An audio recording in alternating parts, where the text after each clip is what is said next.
일본 전역이 발칵 뒤집혔습니다. 33년간 대기업에서 일한 여성 임원이 있습니다. 기획본부장까지 올라갔지만 어느 날 갑자기 명예퇴직을 당했습니다.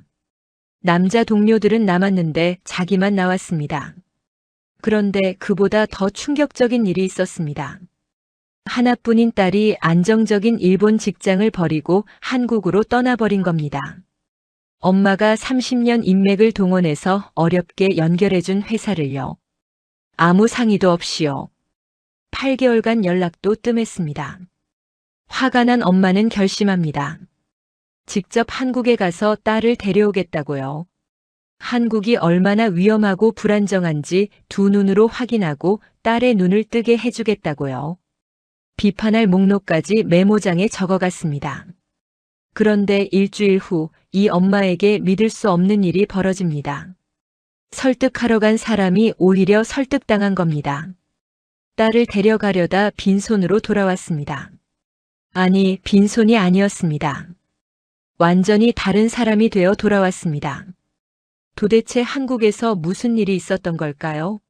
57살 일본인 엄마의 눈에 비친 한국은 어떤 모습이었을까요? 이 영상이 끝날 때쯤 여러분도 한국을 다른 눈으로 보게 될지도 모릅니다. 영상 시작 전 구독과 좋아요, 알림 설정까지 부탁드립니다. 댓글로 여러분의 생각도 들려주세요. 안녕하세요. 저는 타나카 요코입니다. 올해 57살이고요. 일본 도쿄에 있는 대기업에서 33년간 기획실 부장으로 일했습니다. 라고 말하는 게 아직도 입에 붙지 않습니다. 석 달 전까지만 해도 저는 현역이었으니까요. 사람들은 저를 꼼꼼한 사람이라고 했습니다. 계획은 철저하게, 결정은 신중하게. 그것이 조직을 지키는 방법이라 배워왔습니다. 여자라서 더 완벽해야 했고 실수할 여유 따위는 처음부터 없었습니다. 남자 동기들이 술자리에서 실수해도 웃어넘길 때 저는 한 번의 오타도 용납받지 못했습니다. 그래서 저는 오타를 내지 않았습니다. 33년 동안 단 한 번도요. 그런 제가 지금 인천공항 입국장에 서 있습니다. 비행기에서 내린 지 20분이 지났는데 발이 떨어지지 않습니다. 이 땅에 딸이 있습니다. 제 외동딸 미유키가요. 3년 전 남편이 갑작스럽게 세상을 떠난 뒤로 저와 딸 사이에는 깊은 골이 생겼습니다. 남편의 빈자리를 채우지 못한 건 저였고 그 침묵의 무게를 견디지 못한 건 딸이었죠. 남편은 저와 딸 사이에서 늘 다리 역할을 해줬습니다. 일에만 몰두하는 저와 자유로운 영혼을 가진 딸 사이에서요. 남편이 없는 저녁 식탁은 전쟁터처럼 고요했습니다. 밥 먹는 소리만 들렸고 대화는 없었습니다. 미유키는 8개월 전 일본에 안정된 대기업을 그만뒀습니다. 그것도 제가 30년 넘게 쌓아온 인맥을 총동원해서 넣어준 회사였습니다. 여성이 그 회사에 정규직으로 들어가는 게 얼마나 어려운 일인지 딸은 몰랐던 겁니다. 저는 딸을 위해 머리를 숙였습니다. 평생 숙이지 않던 머리를요. 싫어하는 상무에게 골프를 치자고 먼저 연락했고 은퇴한 선배에게 부탁의 편지를 썼습니다. 그런데 딸은 사직서 한 장으로 그 모든 것을 정리해버렸습니다. 전화 한 통 없이요. 저는 뉴스를 보듯 다른 사람에게서 그 소식을 들었습니다. 얼굴이 화끈거렸습니다. 배신감보다 수치심이 먼저 왔습니다. 딸은 한국의 작은 스타트업으로 떠났습니다. 직원이 40명도 안 되는 회사라고 했습니다. 미쳤다고 생각했습니다. 일본에서 한국은 어떤 나라입니까? 빠르다고들 합니다. 위험할 정도로 성급하다고들 합니다. 저는 33년간 속도보다 정확성이 중요하다고 배웠습니다. 한 번의 실수가 조직 전체를 흔들 수 있다고 배웠습니다. 특히 여자는요. 그래서 한국의 그 무모한 속도가 늘 불안했습니다. 딸이 그 나라로 갔다는 건 제가 30년간 지켜온 모든 원칙을 부정하는 것처럼 느껴졌습니다. 회사에서 기획 보고서를 검토할 때마다 한국 관련 데이터가 눈에 들어왔습니다. 세계가 비슷한 속도로 흔들릴 때도 한국만 유독 빠르게 반응한다는 내용이었죠. 반도체도 배터리도 문화 콘텐츠도. 저는 그 보고서를 볼 때마다 고개를 저었습니다. 왜 저 나라는 저렇게 서두르는 걸까? 언젠가 크게 무너지지 않을까? 급하게 달리다 보면 반드시 넘어지게 되어 있다고 저는 믿었습니다. 후배들에게도 늘 그렇게 가르쳤고요. 그런데 정작 넘어진 건 저였습니다. 넉 달 전 인사부에서 면담 요청이 왔습니다. 명예퇴직을 권고한다는 내용이었습니다. 57살 정년까지 8년이나 남았는데 말입니다. 33년을 바친 회사가 저에게 내민 건 감사패가 아니라 퇴직금 정산서였습니다. 여성 임원 비율을 늘리겠다던 회사는 정작 여성 관리자를 가장 먼저 내보내고 있었습니다.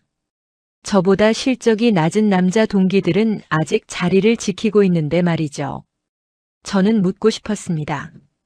33년간 야근하고 휴가도 반납하고 아이 학교 행사도 빠지면서 회사에 충성한 대가가 이겁니까? 그날 저녁 집에 돌아와 거울을 봤습니다.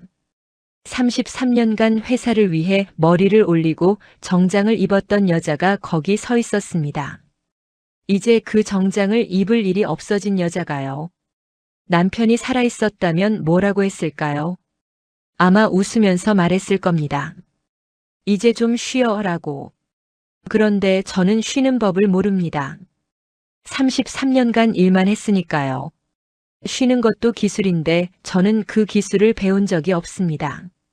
텅 빈 집에서 저는 딸 생각을 했습니다. 미유키는 저와 마지막으로 제대로 대화를 나눈 게 언제였을까요? 남편 장례식 이후로 우리는 점점 멀어졌습니다. 딸은 제가 남편의 죽음 앞에서도 울지 않았다고 원망했습니다. 저는 울 수 없었습니다. 장녀로 태어나 평생 감정을 숨기며 살아왔으니까요. 회사에서도 집에서도 저는 늘 강해야 했습니다. 그게 제가 선택한 삶의 방식이었습니다. 그러나 그 선택이 딸에게 상처가 됐다는 건 그때는 몰랐습니다. 딸에게 서울에 간다고 연락했을 때 돌아온 건 짧은 메시지 하나였습니다. 공항에 마중 나가겠다는 내용이었죠. 저는 그 글자들을 한참 들여다봤습니다. 예전에는 전화로 수다를 떨었는데 이제는 메시지 몇 줄이 전부입니다. 딸과 저 사이에는 바다만 있는 게 아닙니다.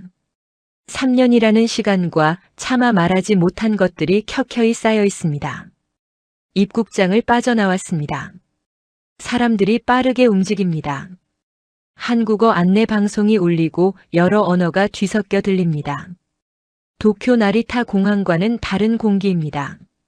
체계적이라기보다는 역동적이라는 느낌이 들었습니다. 사람들의 표정에 여유가 없는 게 아니라 방향이 있었습니다. 각자 어디론가 가고 있다는 확신이 걸음걸이에서 느껴졌습니다. 저 멀리서 손을 흔드는 사람이 보였습니다. 미유키였습니다. 8개월 만에 보는 딸의 얼굴이었습니다. 예전보다 마른 것 같기도 하고 표정이 밝아진 것 같기도 했습니다. 일본에서는 늘 지쳐 보였는데 지금은 뭔가 다릅니다. 눈빛이 살아있었습니다. 저는 캐리어를 끌며 딸에게 다가갔습니다. 무슨 말을 해야 할지 몰랐습니다. 딸도 마찬가지인 듯 했습니다. 우리는 어색하게 마주 서다가 딸이 먼저 입을 열었습니다. 엄마, 오랜만이에요. 그 한마디에 가슴이 먹먹해졌습니다. 3년간 쌓인 것들이 그 짧은 인사 속에 담겨 있었습니다. 저는 고개를 끄덕이며 대답했습니다. 그래, 오랜만이다. 30해를 키운 딸인데 그 말밖에 나오지 않았습니다. 남편이었다면 딸을 안아줬을 겁니다. 저는 그러지 못했습니다. 평생 그래왔듯이요. 딸이 앞장서서 걸었습니다. 저는 그 뒷모습을 따라가며 생각했습니다. 이 나라에서 딸은 무엇을 보고 있는 걸까? 왜 안정된 모든 것을 버리고 이곳을 선택한 걸까? 저는 그 답을 찾으러 왔습니다. 딸을 이해하려는 게 아니라 설득하려고요. 일주일 안에 딸을 데리고 일본으로 돌아갈 생각이었습니다. 엄마로서의 마지막 책임이라고 여겼습니다. 회사에서 실패한 저라도 엄마로서는 실패하고 싶지 않았습니다. 그러나 제가 틀렸다는 걸 깨닫는 데는 일주일도 필요하지 않았습니다. 서울의 첫밤, 딸의 작은 오피스텔에서 창밖을 내다봤습니다. 꺼지지 않는 불빛들이 도시 전체에 퍼져 있었습니다. 이 도시는 밤에도 멈추지 않는 것 같았습니다. 저는 그 풍경을 바라보며 이상한 감정에 사로잡혔습니다. 불안과 호기심이 뒤섞인 설명하기 어려운 감정이었습니다. 내일은 딸의 회사에 가보기로 했습니다. 적을 알아야 싸울 수 있으니까요. 서울에서의 첫 아침은 예상과 달랐습니다. 딸의 오피스텔은 좁았지만 정돈되어 있었고 창밖으로 들어오는 햇살은 도쿄의 그것과 다르지 않았습니다. 다른 건 소리였습니다. 일본의 아침은 조용합니다. 사람들이 소리를 죽이고 움직이니까요. 이웃에게 폐를 끼치지 않으려고요. 그런데 서울의 아침은 달랐습니다. 소란스럽다기보다는 살아있다는 느낌이었습니다. 오토바이 소리, 사람들의 발걸음, 어디선가 들려오는 공사 소리. 이 도시는 아침 6시부터 무언가를 만들고 있었습니다. 저는 그 소리에 잠이 깼습니다. 불쾌하지는 않았습니다. 그냥 낯설었습니다. 딸이 출근 준비를 하는 동안 저는 거실에 앉아 있었습니다. 미유키는 화장을 하면서 오늘 회사에 같이 가자고 했습니다. 저는 속으로 좋았습니다. 적의 본거지를 직접 확인할 수 있으니까요. 어떤 곳이길래 딸이 모든 것을 버리고 왔는지 이 눈으로 보고 싶었습니다. 분명 허술한 구석이 있을 거라고 생각했습니다. 스타트업이라는 게 다 그렇지 않습니까? 열정만 앞세우고 기본기가 없는 곳들이요. 33년간 대기업에서 일한 저는 작은 회사들의 허점을 찾는 데 익숙했습니다. 지하철을 타고 강남으로 향했습니다. 출근 시간에 지하철은 도쿄만큼 복잡했습니다. 그런데 이상한 점이 있었습니다. 사람들이 부딪히지 않았습니다. 빠르게 걷는데 서로를 피해가고 있었습니다. 마치 오래 연습한 군무처럼요. 도쿄에서는 줄을 서서 기다립니다. 질서를 지키기 위해서요. 노란 선 앞에서 정확히 멈추고 앞 사람이 움직일 때까지 기다립니다. 그런데 여기 사람들은 줄을 서지 않아도 흐름이 있었습니다. 각자의 속도가 있는데 그 속도들이 충돌하지 않았습니다. 저는 그게 신기했습니다. 무질서한 것 같은데 나름의 질서가 있었습니다. 딸의 회사는 테헤란로의 한 빌딩에 있었습니다. 엘리베이터를 타고 올라가는 동안 저는 긴장했습니다. 딸을 설득할 근거를 찾아야 했으니까요. 이 회사의 문제점을 목록으로 만들어서 딸에게 보여줄 생각이었습니다. 문이 열리자 탁 트인 공간이 나타났습니다. 칸막이가 없었습니다. 일본 회사에서는 상상할 수 없는 구조였죠. 부장, 차장, 대리가 같은 공간에서 일하고 있었습니다. 누가 윗사람인지 알 수가 없었습니다. 저는 불편했습니다. 위계가 없으면 책임도 없는 거 아닙니까? 문제가 생기면 누가 책임을 집니까? 딸이 저를 회의실로 안내했습니다. 잠깐 기다리라면서 커피를 가져다 주었습니다. 저는 혼자 남아 회의실을 둘러봤습니다. 그때 문 옆에 화이트보드가 눈에 들어왔습니다. 지워진 흔적이 가득했습니다. 글씨를 쓰고 지우고 다시 쓴 자국들이요. 어떤 부분은 3번, 4번 더 쓴 것 같았습니다. 파란색 마커 위에 빨간색, 빨간색 위에 검은색이 겹쳐 있었습니다. 일본 회사의 회의실은 늘 깨끗합니다. 회의가 끝나면 보드를 말끔히 지우니까요. 결정된 사항은 바뀌지 않고 바뀌어서도 안 되니까요. 그런데 이 회의실은 달랐습니다. 마치 아직 결정이 끝나지 않은 것처럼 어수선했습니다. 저는 그때는 그냥 지나쳤습니다. 정리를 못하는 사람들이라고 생각했습니다. 기본도 안 된 회사라고요. 메모장에 문제점 첫 번째로 적어뒀습니다. 그 화이트보드의 진짜 의미를 이해하게 된 건 며칠이 더 지나서였습니다. 딸이 돌아와서 사무실을 구경시켜 주었습니다. 젊은 직원들이 노트북을 들고 여기저기 옮겨 다니며 일하고 있었습니다. 자리가 정해져 있지 않은 것 같았습니다. 어떤 사람은 소파에 앉아서 회의를 하고 어떤 사람은 서서 모니터를 보고 있었습니다. 무질서해 보였습니다. 그런데 이상하게도 사람들의 표정에는 긴장감이 있었습니다. 느슨한 게 아니라 집중하고 있다는 느낌이었습니다. 눈빛이 살아 있었습니다. 일본 회사에서 보던 지친 눈빛과는 분명히 달랐습니다. 점심시간이 되자 딸이 회사 근처 식당으로 데려갔습니다. 식당은 북적였습니다. 주문하고 5분도 안 돼서 음식이 나왔습니다. 일본에서는 점심시간에 30분은 기다려야 하는데 말이죠. 저는 딸에게 물었습니다. 왜 이렇게 빠르냐고요? 딸은 웃으면서 대답했습니다. 한국 사람들은 기다리는 걸 싫어한다고요. 그래서 모든 게 빠르게 돌아간다고요. 점심시간이 1시간밖에 없는데 30분을 기다리면 밥을 제대로 못 먹는다고요. 저는 고개를 저었습니다. 빠르다고 좋은 게 아니라고요. 급하게 만든 음식이 맛있을 리가 없다고요.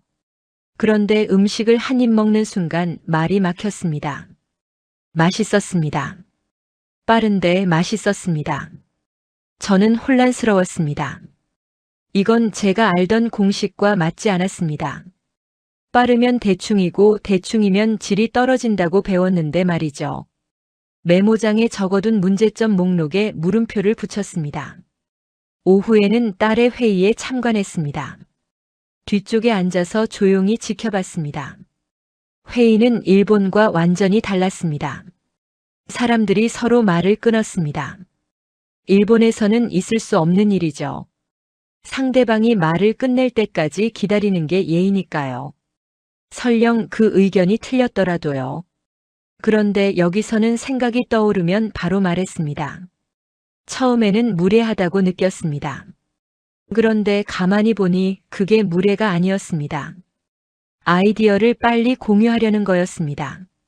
기다리다가 잊어버리면 안 되니까요. 좋은 생각은 떠오를 때 말해야 한다는 걸 이 사람들은 본능적으로 알고 있었습니다. 회의가 끝나고 나오는데 딸이 제 표정을 살폈습니다. 어땠냐고 물었습니다. 저는 대답하지 않았습니다. 솔직히 뭐라고 말해야 할지 몰랐습니다. 비판하려고 했는데 비판할 거리를 찾기가 어려웠습니다. 오히려 질문이 생겼습니다. 저 사람들은 왜 저렇게 급한 걸까? 저렇게 서둘러서 어디로 가려는 걸까? 그리고 딸은 왜 저 속도에 끌린 걸까? 저녁에 딸과 함께 퇴근길을 걸었습니다. 거리에는 사람들이 빠르게 지나다녔습니다. 그런데 문득 깨달았습니다. 빠르다고 느꼈던 건 제가 느린 거였을 수도 있다는 걸요. 33년간 저는 천천히 가는 게 옳다고 믿었습니다. 신중하게 결정하고 실수를 줄이는 게 프로라고 배웠습니다. 그런데 이 나라 사람들은 다른 방식으로 움직이고 있었습니다. 빠른데 혼란스럽지 않았습니다. 급한데 실수투성이가 아니었습니다. 딸의 오피스텔에 돌아와서 저는 오랜만에 일기를 썼습니다. 남편이 살아있을 때 매일 쓰던 습관인데 3년간 끊었던 거였습니다. 오늘 본 것들을 적었습니다. 지워진 화이트보드, 줄 서지 않는 지하철, 5분 만에 나오는 점심, 서로 말을 끊는 회의. 적다 보니 하나의 공통점이 보였습니다. 이 나라는 기다리지 않았습니다. 기다리는 대신 움직였습니다. 손이 먼저 움직이고 몸이 기억하는 속도가 있었습니다. 그게 효율적인지는 아직 모르겠습니다. 다만 제가 본 것은 멈춰있지 않다는 사실이었습니다. 창밖을 내다봤습니다. 서울의 밤은 여전히 밝았습니다. 내일은 딸에게 더 많은 질문을 해봐야겠다고 생각했습니다. 비판하려던 마음이 조금씩 호기심으로 바뀌고 있었습니다. 서울에서의 셋째 날이었습니다. 저는 아침부터 딸의 회사 대신 혼자 거리를 걸어보기로 했습니다. 이 나라의 속도를 제대로 이해하려면 직접 그 안에 들어가 봐야 한다고 생각했습니다. 딸은 출근하면서 걱정스러운 눈으로 저를 봤습니다. 길 잃어버리면 바로 연락하라고요. 저는 웃으며 대답했습니다. 33년간 도쿄에서 살았는데 서울쯤이야 괜찮다고요. 물론 그건 자신감이 아니라 허세였습니다. 낯선 도시에서 혼자 걷는다는 건 57살의 저에게도 조금은 두려운 일이었습니다.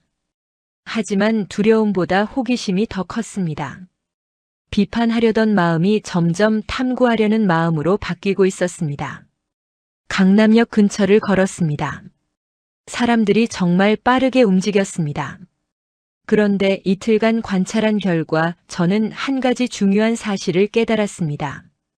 한국 사람들이 빠른 건 서두르기 때문이 아니었습니다. 기다리는 시간을 줄였기 때문이었습니다. 도쿄에서는 한 가지 일이 끝나야 다음 일을 시작합니다. 순서대로요. 절차를 밟는다고 하죠. 그런데 여기서는 여러 가지 일이 동시에 돌아가고 있었습니다. 병렬이었습니다. 단축이 아니라 병렬. 저는 그 차이를 직접 이 눈으로 확인하고 싶었습니다. 은행에 들어가 봤습니다. 환전을 하려고요. 일본 은행에서는 번호표를 뽑고 자리에 앉아서 번호가 불릴 때까지 기다립니다. 보통 20분에서 30분이 걸리죠. 조용히 앉아서 차례를 기다리는 게 예의입니다. 그런데 이 은행은 달랐습니다. 번호표를 뽑는 순간 직원이 다가왔습니다. 무슨 업무냐고 물었습니다. 환전이라고 하자 저쪽 창구로 바로 가라고 안내했습니다. 기다리는 시간이 3분도 안 됐습니다. 저는 어리둥절했습니다. 어떻게 이렇게 빠를 수 있는 걸까요? 창구 직원의 손놀림을 지켜봤습니다. 서두르지 않았습니다. 그런데 멈추지도 않았습니다. 한 동작이 끝나기 전에 다음 동작이 준비되어 있었습니다. 서류를 받으면서 동시에 컴퓨터를 확인하면서 동시에 현금을 세고 있었습니다. 일본에서는 한 동작씩 끊어서 합니다. 실수를 줄이기 위해서요. 확인하고 멈추고 다시 확인하고. 그런데 이 사람은 동작들을 물 흐르듯 연결하고 있었습니다. 손이 기억하고 있다는 느낌이었습니다. 몸에 배어있는 속도였습니다. 마치 오래된 피아니스트가 악보 없이 연주하는 것처럼요. 은행을 나와서 지하철역으로 향했습니다. 병원에 가보고 싶었습니다. 일본에서 병원은 반나절 일정입니다. 접수하고 기다리고 진료받고 다시 기다리고 약 받고 최소 서너 시간은 잡아야 합니다. 아프면 하루를 통째로 비워야 한다는 뜻이죠. 직장인들에게는 큰 부담입니다. 한국 병원은 어떨까 궁금했습니다. 딸이 알려준 대학병원을 찾아갔습니다. 외국인도 진료받을 수 있다고 했습니다. 병원에 들어서는 순간 저는 멈춰 섰습니다. 규모가 상상 이상이었습니다. 사람들이 빠르게 오가고 있었는데 혼란스럽지 않았습니다. 마치 잘 설계된 국제공항 같았습니다. 안내 데스크에서 번호표를 받았습니다. 기계가 제 여권을 읽더니 바로 진료과를 안내했습니다. 2층, 저쪽 복도 끝이라고요. 저는 안내에 따라 걸었습니다. 곳곳에 화살표와 색깔 표시가 있었습니다. 길을 잃을 수가 없게 설계되어 있었습니다. 일본어 안내도 있어서 외국인인 제가 헤맬 이유가 전혀 없었습니다. 대기실에 앉았습니다. 모니터에 제 번호가 떴습니다. 예상 대기 시간 15분이라고요. 일본에서는 이런 표시가 없습니다. 그냥 묵묵히 기다리는 겁니다. 언제 불릴지 모르니까 자리를 뜰 수도 없습니다. 화장실 가는 것도 눈치가 보입니다. 그런데 여기서는 시간이 표시되니까 그 사이에 화장실도 다녀올 수 있고 커피도 마실 수 있었습니다. 기다림의 불안이 사라졌습니다. 언제 끝날지 아는 것과 모르는 것은 완전히 다른 경험이었습니다. 정확히 14분 만에 제 이름이 불렸습니다. 진료실에 들어가니 의사가 이미 제 정보를 화면에 띄워놓고 있었습니다. 제가 접수할 때 입력한 증상이 그대로 적혀 있었습니다. 의사는 바로 질문을 시작했습니다. 불필요한 인사나 형식적인 설명이 없었습니다. 효율적이었습니다. 차갑다는 느낌은 아니었습니다. 필요한 것에 집중한다는 느낌이었습니다. 의사의 눈은 진지했고 질문은 정확했습니다. 진료가 끝나고 수납을 하러 갔습니다. 또 놀랐습니다. 진료가 끝나자마자 제 수납 내역이 이미 준비되어 있었습니다. 기다릴 필요가 없었습니다. 카드를 내밀자 30초 만에 끝났습니다. 약국도 병원 안에 있었습니다. 처방전이 이미 전송되어 있어서 이름만 대면 약을 받을 수 있었습니다. 병원에 들어가서 나올 때까지 총 45분이 걸렸습니다.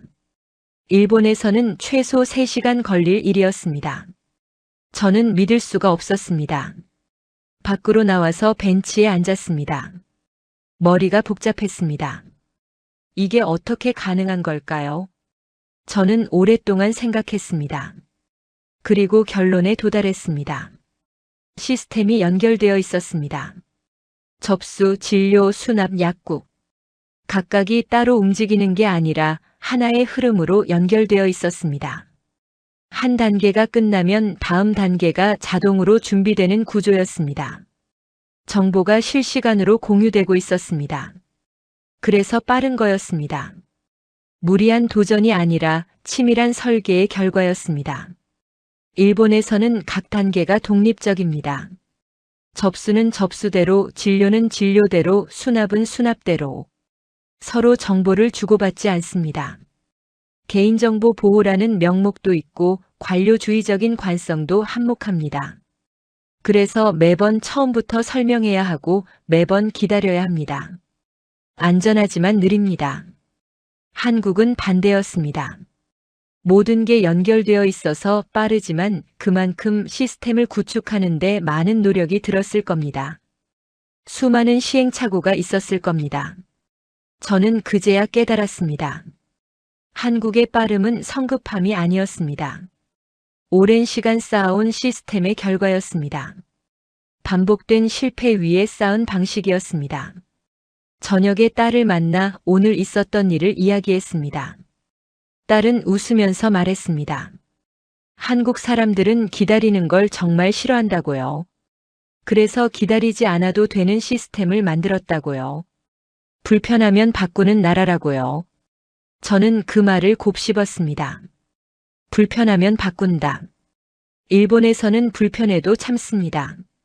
그게 질서이고 미덕이라고 배웠으니까요. 그런데 이 나라는 불편을 참지 않고 시스템 자체를 바꿨습니다. 그게 결정적인 차이였습니다. 그날 밤 저는 또 일기를 썼습니다. 한국의 빠름은 단축이 아니라 병렬이다. 기다리는 시간을 줄이는 대신 준비를 겹쳐놓는다. 행정, 의료, 교통 모두가 연결되어 있다. 그래서인지 사람들의 표정에는 조급함보다 확신이 있다. 빨라서 불안한 게 아니라 멈추면 뒤처진다는 걸 알고 있는 얼굴이다.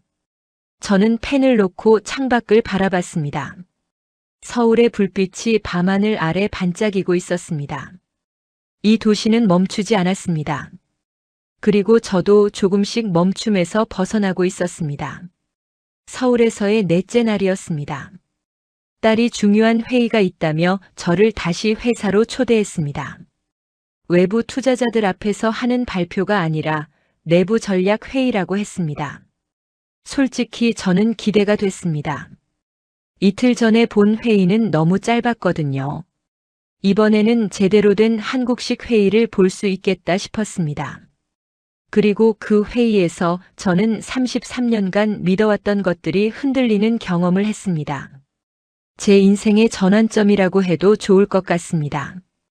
회의실에 들어갔을 때 이미 10명 정도가 자리에 앉아 있었습니다. 딸은 저를 구석 자리에 앉히고 조용히 참관하라고 했습니다. 저는 고개를 끄덕이며 노트를 꺼냈습니다. 비판할 거리를 찾겠다는 생각은 이미 많이 줄어들었지만 그래도 기록하는 습관은 남아 있었습니다. 33년간 회의록을 작성해온 사람이니까요. 연필을 쥐고 있으면 마음이 안정됐습니다. 낯선 곳에서 익숙한 행동을 하면 조금은 편안해지니까요. 회의는 새 프로젝트의 방향성에 대한 것이었습니다. 팀장으로 보이는 사람이 화면에 자료를 띄우며 설명을 시작했습니다. 40대 초반으로 보이는 남자였습니다. 목소리가 차분했고 자료는 잘 정리되어 있었습니다. 일본에서의 회의라면 모두가 조용히 듣고 끝나면 박수를 치고 질문은 나중에 개별적으로 하는 게 보통입니다. 공개적으로 질문하는 건 발표자를 곤란하게 만드는 일이니까요. 그런데 여기서는 달랐습니다. 설명이 절반도 안 됐는데 한 젊은 직원이 손을 들었습니다. 26 정도로 보이는 여자였습니다. 그 직원이 말했습니다. 이 방향은 문제가 있다고요. 노트북을 열어 자료를 보여주며 근거를 제시했습니다. 저는 숨을 삼켰습니다. 심장이 빠르게 뛰었습니다. 일본에서 이런 일이 벌어지면 그건 갈등의 시작입니다. 아무리 옳은 말이라도 윗사람 앞에서 공개적으로 반박하는 건 조직의 화합을 해치는 행동으로 여겨집니다. 저도 그렇게 배웠고 후배들에게도 그렇게 가르쳤습니다. 하고 싶은 말이 있으면 회의가 끝난 뒤에 조용히 개인적으로 전달하라고요. 그것도 최대한 완곡하게요. 직접적인 표현은 절대 피하라고요. 그런데 회의실의 분위기는 제 예상과 달랐습니다. 팀장은 표정을 바꾸지 않았습니다. 화를 내지도 당황하지도 않았습니다. 대신 질문을 던졌습니다. 어떤 부분이 문제라고 생각하느냐고요. 젊은 직원은 차분하게 대답했습니다. 시장 데이터를 인용하며 현재 방향이 너무 보수적이라고 지적했습니다. 경쟁사들은 이미 다른 방향으로 움직이고 있다고요. 우리가 이 속도로 가면 시장을 놓칠 수 있다고요. 저는 긴장했습니다. 손에 땀이 났습니다. 이 정도면 일본에서는 큰 문제가 됩니다. 신입이 팀장의 안을 공개적으로 비판하다니요. 그것도 다른 팀원들이 보는 앞에서요. 팀장의 체면이 구겨질 거라고 생각했습니다. 회의가 끝난 뒤 그 직원은 불려가서 혼날 거라고 생각했습니다. 그런데 팀장의 반응은 예상 밖이었습니다. 그는 고개를 끄덕이며 다른 팀원들에게 물었습니다. 다른 의견이 있느냐고요. 그러자 또 다른 직원이 말했습니다. 이번에는 젊은 직원의 의견에 반박하는 내용이었습니다. 너무 공격적인 전략은 리스크가 크다고요. 아직 검증되지 않은 시장에 뛰어드는 건 위험하다고요. 그러자 또 다른 사람이 끼어들었습니다. 리스크를 감수하지 않으면 성장도 없다고요. 안전한 길만 가면 결국 도태된다고요. 회의실은 순식간에 토론장이 됐습니다. 사람들이 서로 말을 주고받았습니다. 목소리가 높아지기도 했습니다. 저는 혼란스러웠습니다. 이건 싸움인가요? 회의인가요? 그런데 이상한 점이 있었습니다. 아무도 화를 내지 않았습니다. 목소리가 높아진 건 감정이 격해져서가 아니라 열정이 실려서였습니다. 반박을 당한 사람도 기분 나빠하지 않았습니다. 오히려 상대방의 논리에 귀를 기울였습니다. 메모를 하는 사람도 있었습니다. 저는 그 광경을 보면서 내가 알던 회의와 완전히 다르다는 걸 깨달았습니다. 의견과 인격이 분리되어 있었습니다. 반박은 사람을 향한 게 아니라 아이디어를 향한 것이었습니다. 회의는 예정보다 30분이나 길어졌습니다. 하지만 결론이 났습니다. 처음 팀장이 제시한 안과는 다른 방향으로요. 젊은 직원의 의견이 상당 부분 반영됐습니다. 보수적인 안과 공격적인 안의 중간 지점을 찾은 것 같았습니다. 팀장은 수정된 안을 정리하며 말했습니다. 좋은 의견 고맙다고요. 특히 처음 반박했던 젊은 직원에게요. 진심으로 보였습니다. 체면이 구겨졌다는 느낌이 전혀 없었습니다. 오히려 만족스러운 표정이었습니다. 회의가 끝나고 밖으로 나왔습니다. 딸이 제 표정을 살폈습니다. 어땠냐고 물었습니다. 저는 한참 동안 말을 잇지 못했습니다. 솔직히 충격이었습니다. 33년간 저는 다른 방식으로 일해왔습니다. 윗사람의 의견에는 따르고 다른 생각이 있어도 표현하지 않고 조직의 화합을 위해 개인의 의견을 접었습니다. 그게 프로페셔널이라고 배웠습니다. 튀지 않는 게 미덕이라고 배웠습니다. 못이 튀어나오면 망치로 맞는다는 속담처럼요. 딸에게 물었습니다. 저렇게 반박해도 괜찮은 거냐고요. 딸은 웃으면서 대답했습니다. 오히려 아무 말도 안 하면 문제라고요. 의견이 없는 사람은 가치가 없다고 여겨진다고요. 한국에서는 침묵이 동의가 아니라 무관심으로 해석된다고요. 회의에서 한마디도 안 하면 존재감이 없는 사람으로 보인다고요. 저는 그 말을 곱씹었습니다. 일본에서는 정반대입니다. 침묵이 동의이고 반박은 불화의 씨앗입니다. 완전히 다른 세계였습니다. 저녁에 혼자 거리를 걸으며 생각했습니다. 어느 쪽이 옳은 걸까요? 일본 방식이 틀린 걸까요? 아니면 한국 방식이 위험한 걸까요? 결론을 내리기는 어려웠습니다. 다만 한 가지는 분명했습니다. 오늘 본 회의에서 결과는 더 좋아졌습니다. 처음 안보다 수정된 안이 더 탄탄해 보였습니다. 여러 관점이 충돌하면서 약점이 보완된 거였습니다. 한 사람의 머리보다 여러 사람의 머리가 나았습니다. 저는 33년간 수많은 회의에 참석했습니다. 하지만 회의에서 결론이 바뀐 적은 거의 없었습니다. 윗사람이 제시한 안이 그대로 통과되는 게 보통이었습니다. 그게 효율적이라고 생각했습니다. 빠르게 결정하고 빠르게 실행하는 거라고요. 하지만 효율적인 것과 효과적인 것은 다른 문제일 수도 있겠다는 생각이 들었습니다. 빠른 결정이 항상 좋은 결정은 아니니까요. 그날 밤 일기를 썼습니다. 한국에서 반박은 갈등이 아니라 토론이다. 의견의 충돌은 관계의 충돌이 아니다. 상사는 표정을 바꾸지 않았고 반박을 개인의 태도로 해석하지 않았다.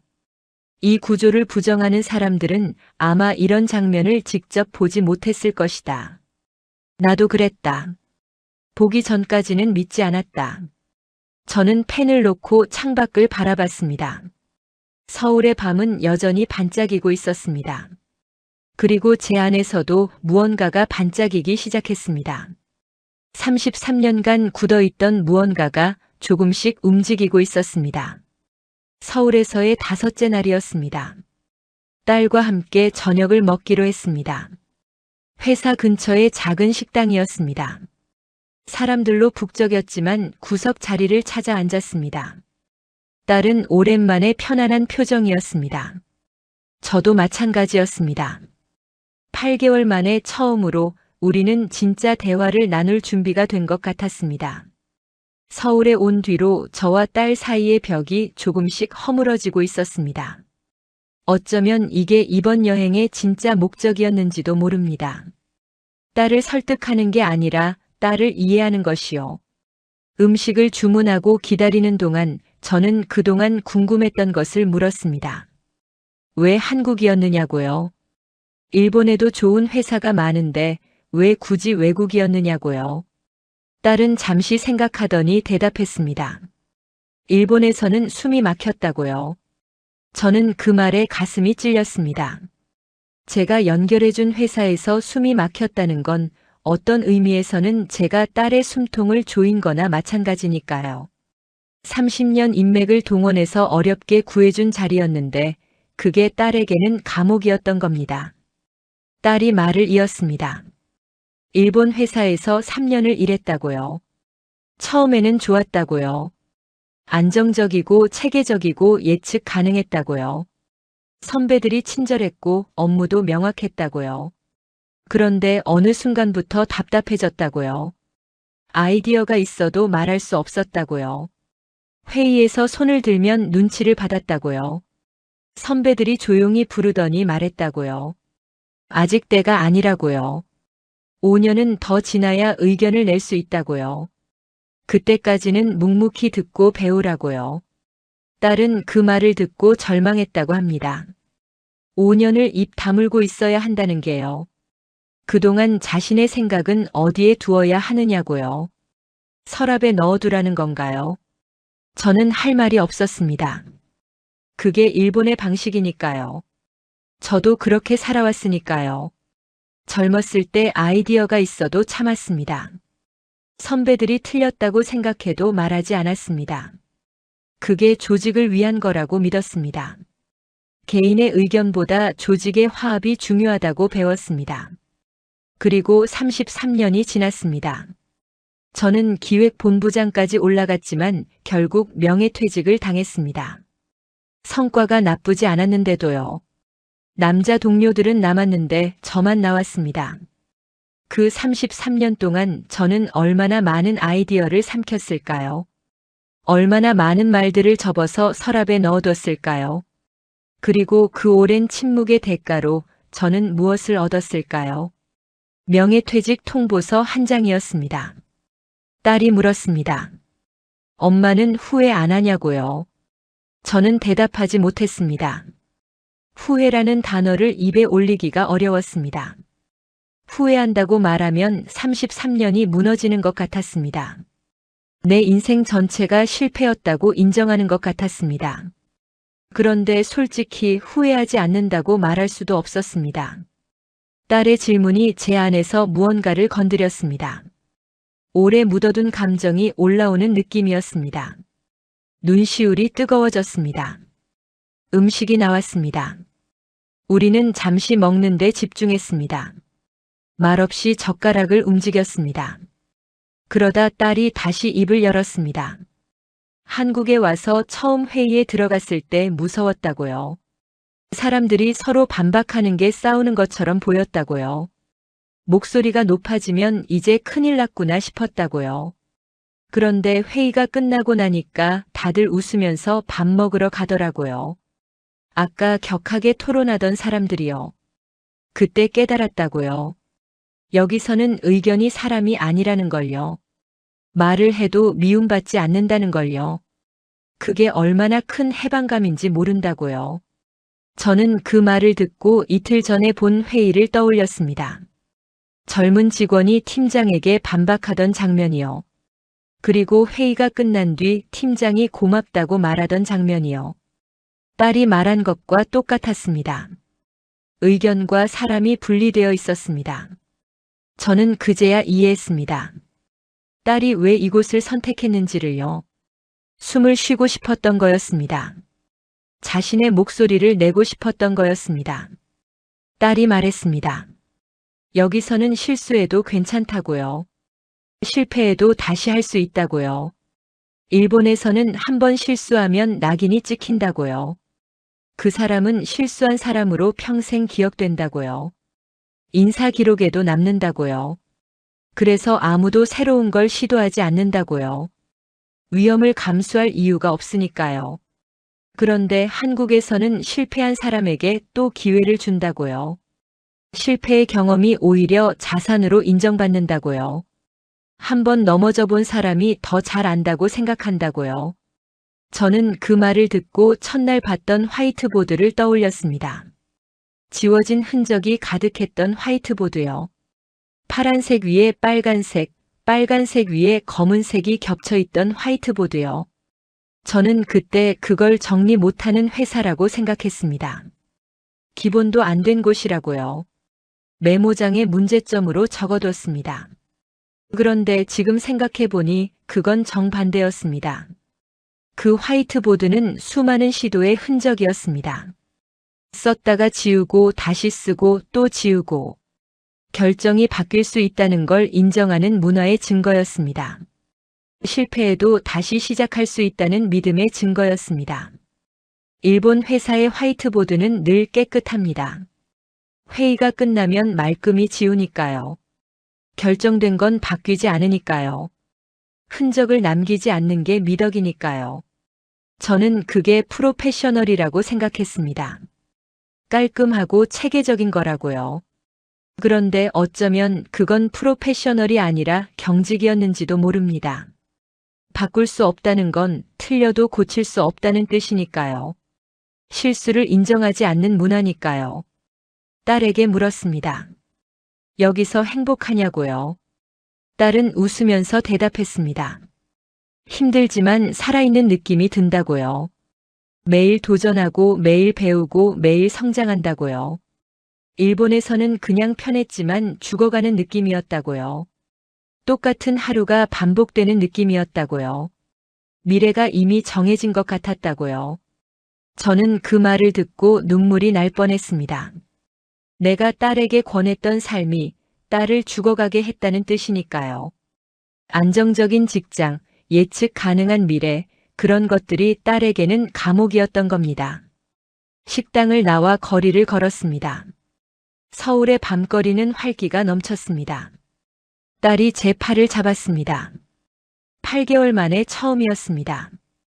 그 손길이 따뜻했습니다. 딸이 말했습니다. 엄마가 와줘서 정말 고맙다고요.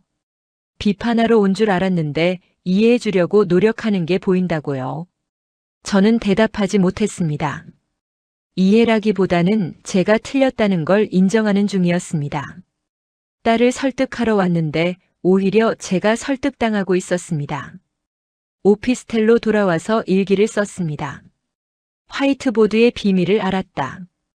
지워진 흔적은 실패가 아니라 시도였다. 깨끗한 보드는 완벽이 아니라 경직이었다.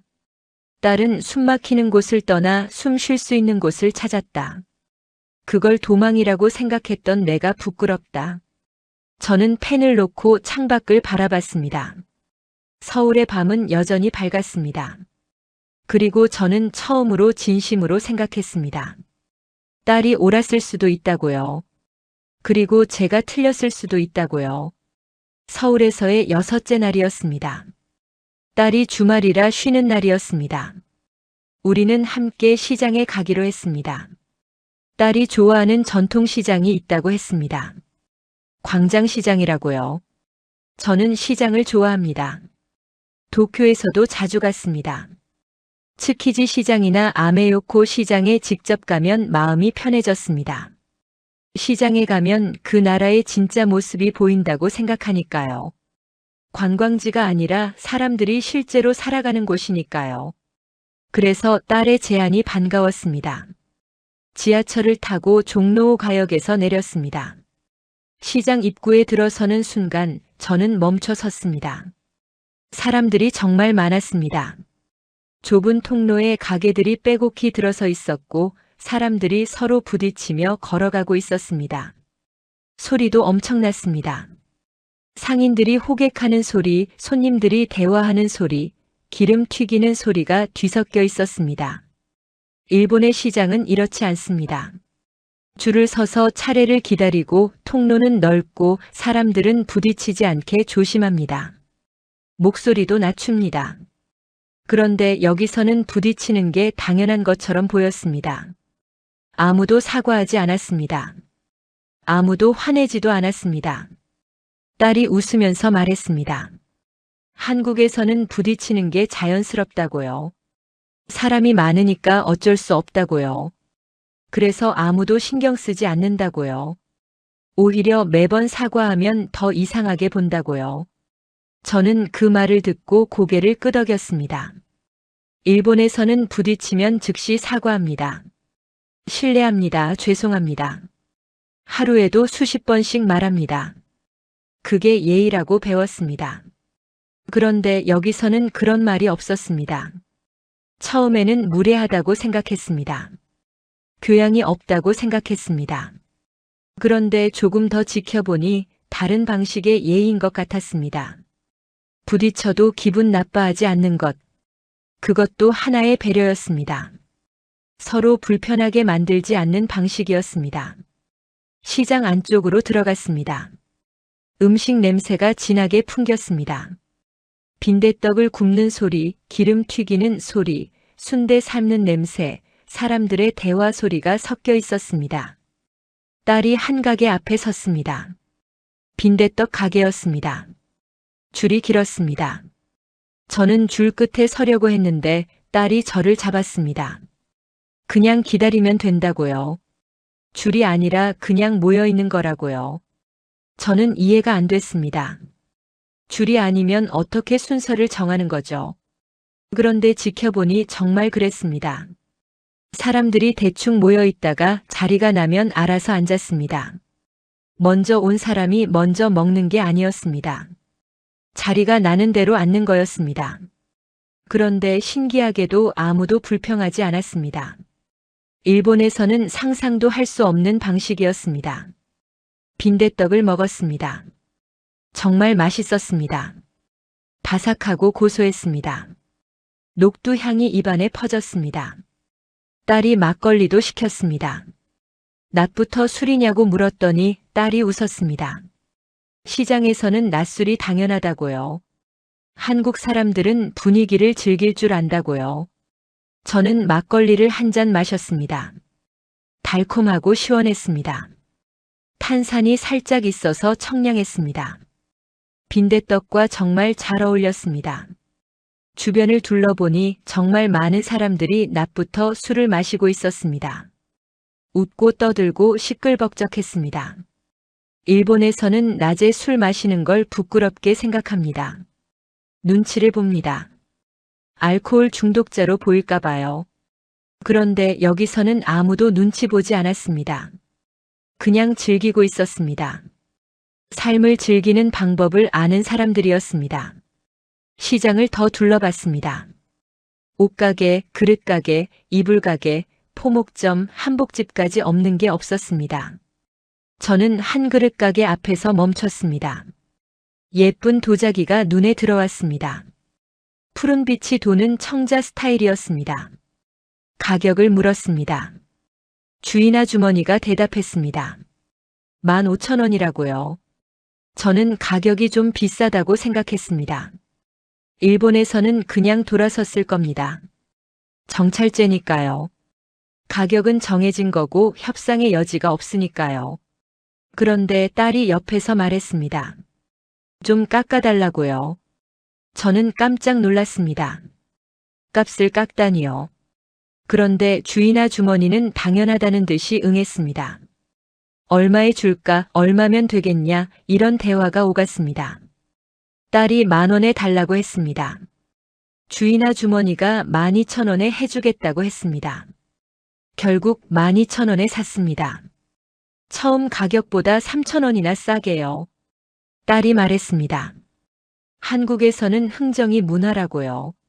시장에서는 당연한 거라고요. 처음 부르는 가격은 협상의 시작점이라고요. 깎아달라고 하면 기분 나빠하는 게 아니라 당연히 예상하고 있다고요. 저는 그 말을 듣고 충격을 받았습니다. 일본에서는 가격을 깎는 건 실례입니다. 상대방의 노력을 무시하는 행동이라고 배웠습니다. 물건의 가치를 폄하하는 거라고요. 그런데 여기서는 정반대였습니다. 흥정은 소통이었습니다.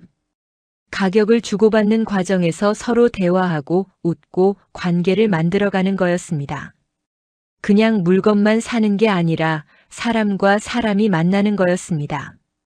정찰제는 효율적이지만 흥정은 인간적이었습니다. 점심을 먹고 시장을 나왔습니다. 근처 공원에서 잠시 쉬었습니다. 벤치에 앉아 사람들을 구경했습니다. 딸이 물었습니다. 시장 어땠냐고요? 저는 솔직하게 대답했습니다. 처음에는 혼란스러웠다고요.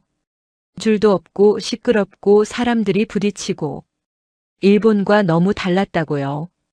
그런데 1시간쯤 지나니까 적응이 됐다고요. 오히려 편해졌다고요. 눈치 보지 않아도 되니까요. 완벽하지 않아도 되니까요. 딸이 웃으면서 말했습니다. 그게 한국이라고요. 완벽하지 않아도 되는 나라라고요.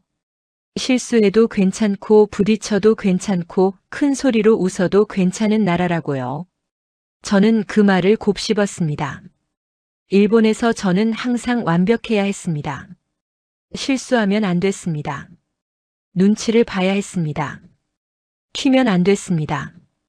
33년간 그렇게 살았습니다. 그리고 지쳤습니다. 은퇴하고 나서야 깨달았습니다. 제가 얼마나 지쳐 있었는지를요. 매일 긴장하고 매일 조심하고 매일 자신을 숨기며 살았습니다. 그런데 이 시장에서 1시간을 보내며 저는 오랜만에 어깨에 힘을 뺐습니다. 아무도 저를 평가하지 않았습니다. 아무도 저의 실수를 지적하지 않았습니다. 그냥 시장의 일부가 되어 흘러갔습니다. 저녁에 오피스텔로 돌아와서 일기를 썼습니다.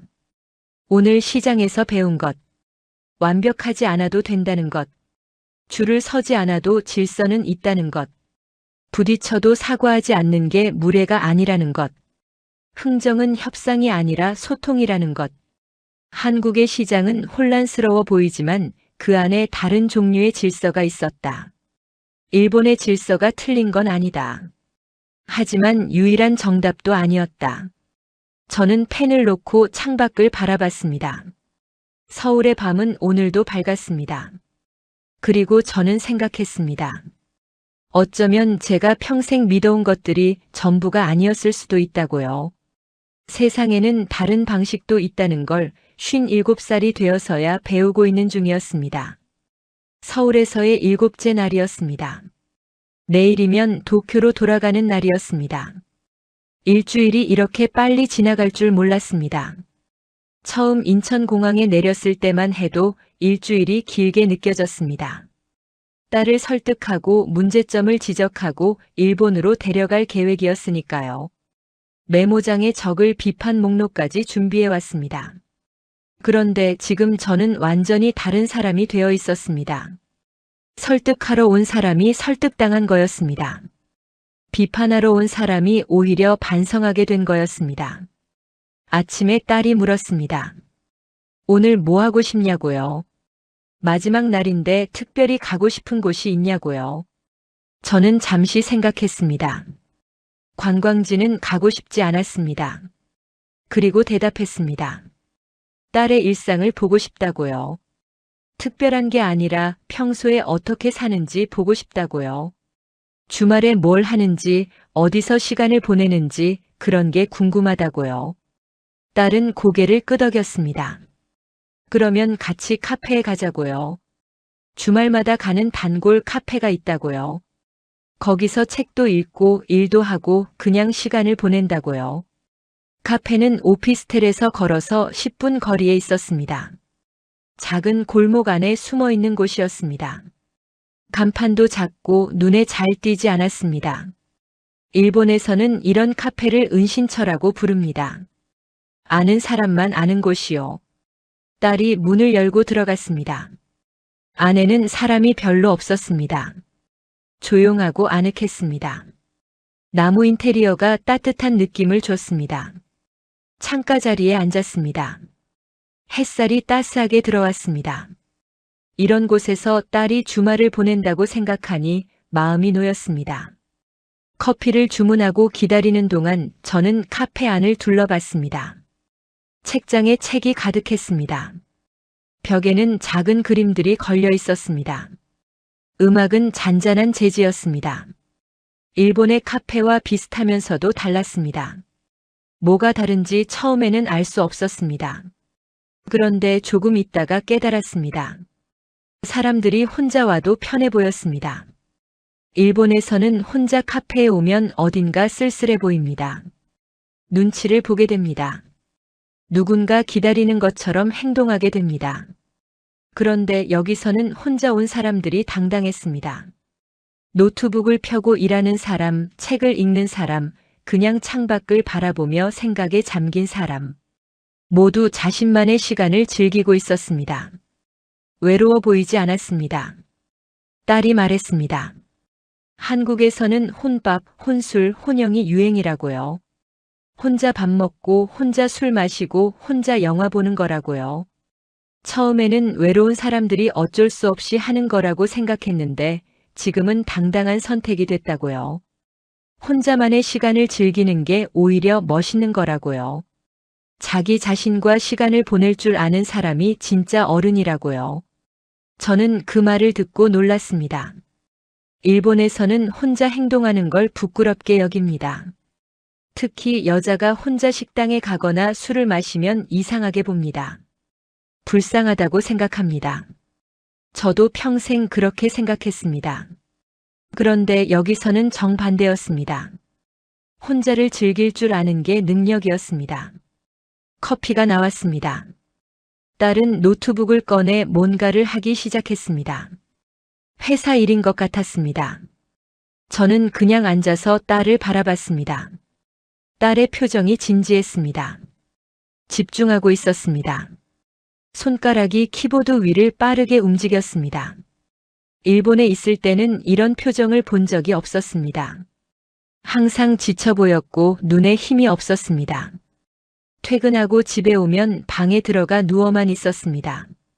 그런데 지금은 달랐습니다. 눈이 반짝이고 있었습니다. 살아있다는 느낌이 났습니다. 하고 싶은 일을 하고 있다는 게 온몸에서 느껴졌습니다. 1시간쯤 지났을 때 딸이 노트북을 덮었습니다. 그리고 저를 봤습니다. 뭔가 할 말이 있는 표정이었습니다. 딸이 입을 열었습니다. 사실 엄마한테 하고 싶은 말이 있다고요. 저는 긴장했습니다. 무슨 말일까요? 혹시 안 좋은 소식인가요? 딸이 말했습니다. 이번에 엄마가 와서 정말 고마웠다고요. 솔직히 처음에는 무서웠다고요. 엄마가 비판하러 온 줄 알았다고요. 한국 생활의 문제점을 지적하고 일본으로 돌아오라고 설득하러 온 줄 알았다고요.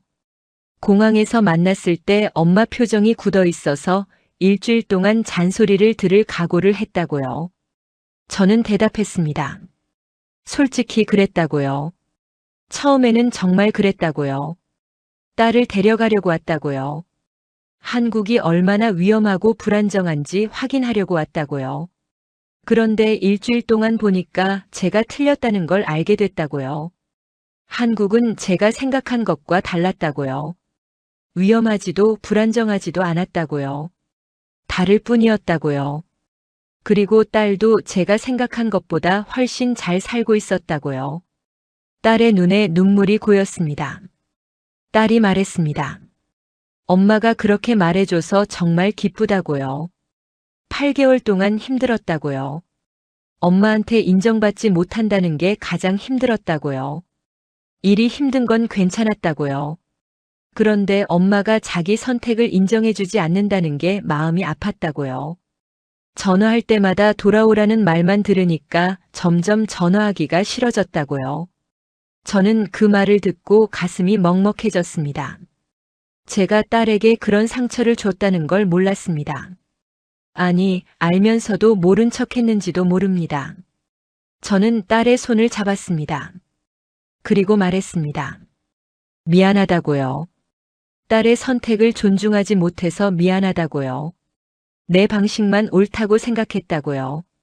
안정적인 삶, 예측 가능한 미래, 그런 게 행복이라고 믿었다고요.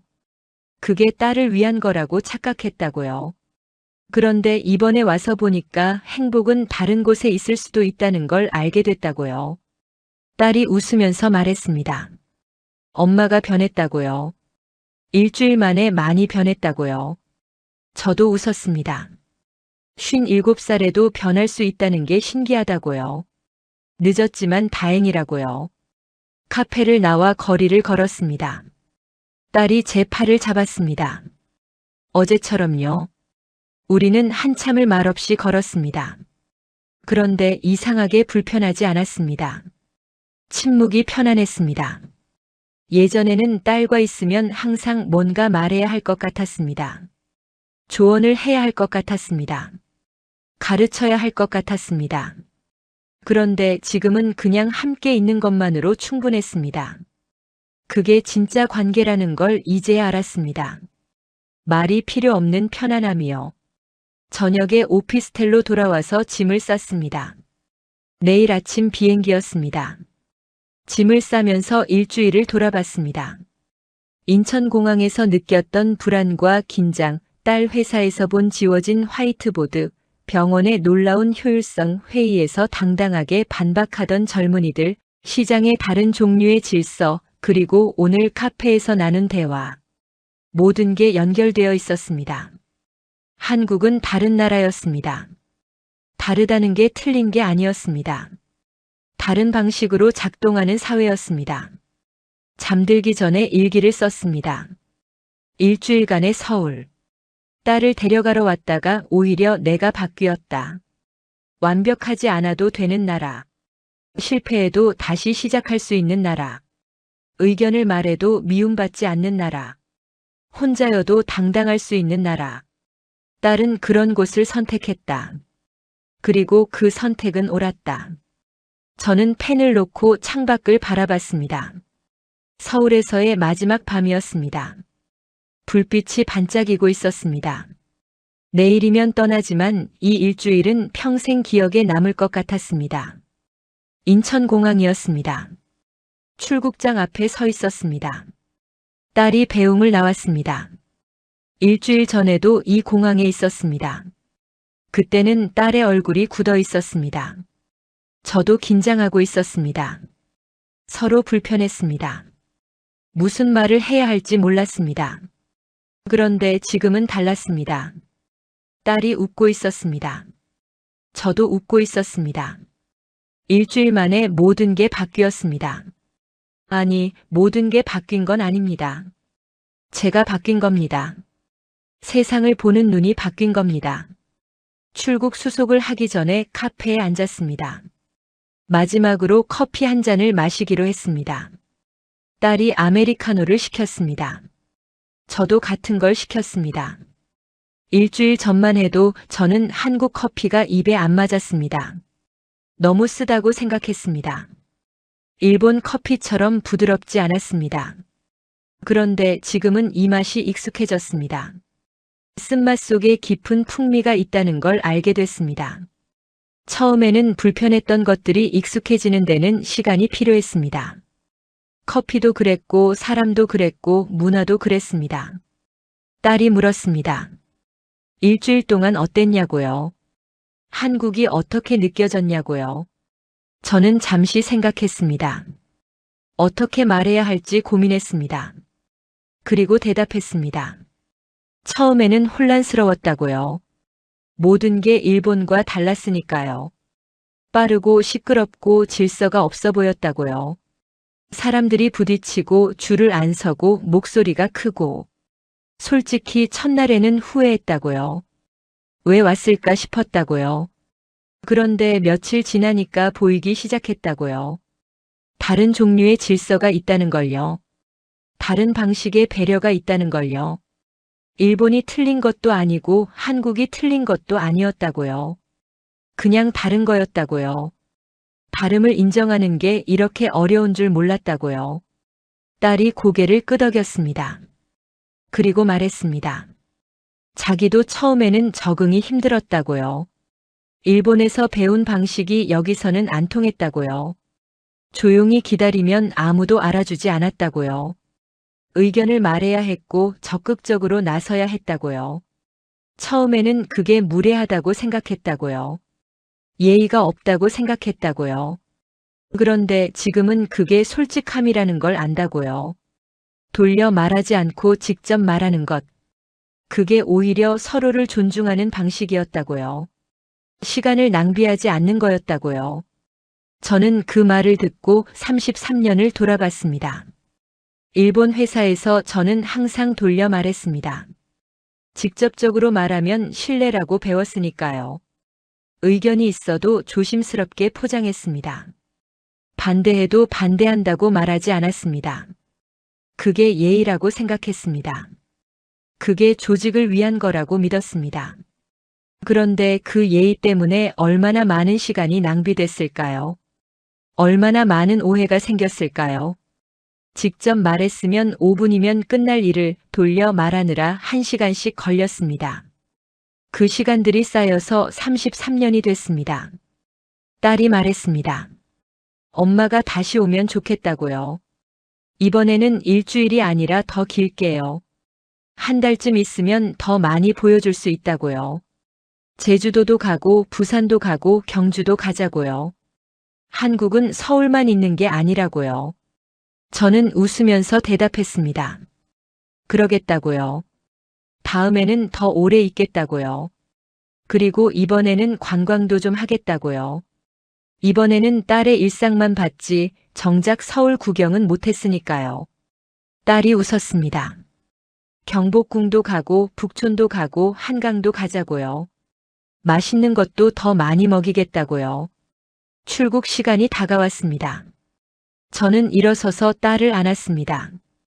8개월 만에 처음으로 제대로 안았습니다. 딸이 제 등을 토닥였습니다. 따뜻했습니다. 딸이 말했습니다. 엄마 고마워요. 이해해주려고 노력해줘서요. 멀리서 와줘서요. 저도 말했습니다. 아니, 내가 고맙다고요. 내 덕분에 많이 배웠다고요. 57살에 이렇게 많이 배울 줄 몰랐다고요. 딸이 웃으면서 말했습니다. 배움에는 나이가 없다고요. 한국 속담이라고요. 출국장으로 들어가기 전에 뒤를 돌아봤습니다. 딸이 손을 흔들고 있었습니다. 눈이 빨개져 있었습니다. 8개월 전에 딸이 떠날 때가 생각났습니다. 그때 저는 딸을 배웅하지 않았습니다. 화가 났으니까요. 배신당한 기분이었으니까요. 제가 연결해준 좋은 직장을 버리고 떠나는 딸이 이해가 안 됐습니다. 그래서 공항에 가지 않았습니다. 딸 혼자 떠나게 했습니다. 지금 생각하면 정말 후회됩니다. 그때 와서 안아줬어야 했습니다. 응원해줬어야 했습니다. 잘하라고 힘들면 언제든 연락하라고 말해줬어야 했습니다. 그 후회가 가슴을 짓눌렀습니다. 비행기에 올라 창가 자리에 앉았습니다. 이륙하면서 서울이 점점 작아졌습니다. 한강이 보였습니다. 반짝이는 불빛들이 보였습니다. 저 아래 어딘가에 딸이 있었습니다. 열심히 살고 있는 딸이요. 숨 쉴 수 있는 곳을 찾아 떠나온 딸이요. 저는 창밖을 바라보며 생각했습니다. 딸은 용감했습니다. 익숙한 곳을 떠나 낯선 곳에서 다시 시작하는 건 쉽지 않은 일입니다. 저는 33년간 한 곳에 있었습니다. 안전하지만 답답한 곳에요. 변화가 두려워서 그 자리에 있었습니다. 딸은 그걸 거부했습니다. 더 힘들어도 살아있는 쪽을 선택했습니다. 그게 진짜 용기였습니다. 비행기 안에서 일기를 썼습니다. 서울에서의 마지막 일기였습니다. 서울에서 보낸 일주일. 딸을 데려가려고 왔다가 빈손으로 돌아간다. 아니, 빈손이 아니다. 새로운 시선을 가지고 돌아간다. 한국은 다른 나라였다. 빠르고 직접적이고 때로는 거칠어 보이지만 그 안에 다른 종류의 따뜻함이 있었다. 완벽하지 않아도 되는 나라. 실패해도 다시 일어설 수 있는 나라. 의견을 말해도 미움받지 않는 나라. 딸은 그런 곳에서 살고 있다. 그리고 잘 살고 있다. 행복해 보인다. 도쿄에 도착했습니다. 나리타 공항의 질서정연한 모습이 눈에 들어왔습니다. 조용하고 깨끗하고 모든 게 제자리에 있었습니다. 일주일 전만 해도 이게 당연했습니다. 이게 정상이라고 생각했습니다. 그런데 지금은 다르게 보였습니다. 질서 뒤에 숨은 긴장이 보였습니다. 완벽함 뒤에 숨은 피로가 보였습니다. 한국이 옳고 일본이 틀린 게 아닙니다. 다만 다를 뿐입니다. 그리고 저는 이제 그 다름을 인정할 수 있게 됐습니다. 집으로 돌아오는 전철 안에서 창밖을 바라봤습니다. 도쿄의 밤거리가 스쳐 지나갔습니다. 저는 생각했습니다. 이제 어떻게 살아야 할까요? 명예퇴직 후 3개월간 무기력하게 지냈습니다. 삶의 의미를 잃었다고 생각했습니다. 그런데 이번 여행이 뭔가를 바꿔놓았습니다. 딸에게 배웠습니다. 늦었다고 생각할 때가 가장 빠르다는 걸요. 57살이어도 새로 시작할 수 있다는 걸요. 한국에서 배운 가장 큰 교훈이었습니다. 실패해도 괜찮다. 다시 시작하면 된다. 저도 다시 시작해 보려고 합니다. 뭘 할지는 아직 모릅니다. 하지만 무기력하게 있지는 않겠습니다. 딸처럼 용기를 내보겠습니다. 늦었지만 아직 늦지 않았으니까요. 서울에서 배운 것들을 가슴에 품고 새로운 삶을 시작해 보겠습니다. 딸이 저에게 준 가장 큰 선물이었습니다. 다나카 요코 씨는 도쿄로 돌아갔습니다. 하지만 일주일 전과는 완전히 다른 사람이 되어서요. 딸을 데려가려던 계획은 완전히 실패했습니다. 아니, 실패가 아니었습니다. 더 큰 걸 얻었으니까요. 57년간 믿어온 것들이 유일한 정답이 아니라는 걸 배웠습니다. 완벽하지 않아도 된다는 걸 배웠습니다. 실패해도 다시 시작할 수 있다는 걸 배웠습니다. 의견을 말해도 미움받지 않는다는 걸 배웠습니다. 혼자여도 당당할 수 있다는 걸 배웠습니다. 그리고 가장 중요한 것, 딸의 선택을 존중하는 법을 배웠습니다. 8개월간 막혔던 모녀 사이의 벽이 허물어졌습니다. 한국은 다른 나라였습니다. 다르다는 건 틀린 게 아니었습니다. 그 안에 다른 종류의 따뜻함이 있었습니다. 다른 방식의 질서가 있었습니다. 빠르지만 그 속에 배려가 있었고 직접적이지만 그 속에 진심이 있었습니다. 여러분은 어떻게 생각하시나요? 우리가 당연하게 여기는 것들이 정말 유일한 정답일까요? 댓글로 여러분의 생각을 들려주세요. 이 영상이 도움이 되셨다면 구독과 좋아요 부탁드립니다. 알림 설정까지 해주시면 새로운 감동 사연을 놓치지 않으실 수 있습니다. 다음 영상에서 더 감동적인 이야기로 찾아뵙겠습니다. 겠습니다. 겠습니다. 겠습니다. 겠습니다. 겠습니다.